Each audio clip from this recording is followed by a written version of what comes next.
আহমেদাবাদ থেকে উড়ে যাওয়া ২৪২টি স্বপ্ন লন্ডনে পৌঁছানোর আগেই থেমে গেল চিরতরে। তবে এবার দায়িত্ব নিচ্ছে টাটা গ্রুপ। নিহতদের পরিবারকে ১ কোটি রুপি ক্ষতিপূরণ এবং আহতদের চিকিৎসার পূর্ণ ভার নিচ্ছে প্রতিষ্ঠানটি। বৃহস্পতিবার দুপুরে আহমেদাবাদ থেকে উড্ডয়ন করেছিল এয়ার ইন্ডিয়ার ফ্লাইট 171।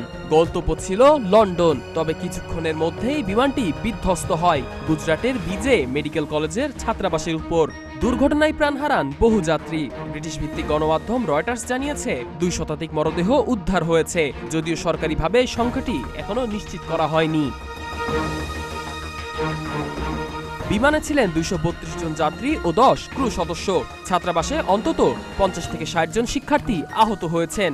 আইসিইউতে রয়েছেন বেশ কয়েকজন। নিখোঁজ এখনো ৫ জন। তবে এই হৃদয় বিতরক ঘটনার পর টাটা গ্রুপ জানিয়েছে প্রতিটি নিহত পরিবারের জন্য ১ কোটি রুপি ক্ষতিপূরণ দেওয়া হবে। আহতদের চিকিৎসার পুরো ব্যয়ও বহন করবে প্রতিষ্ঠানটি।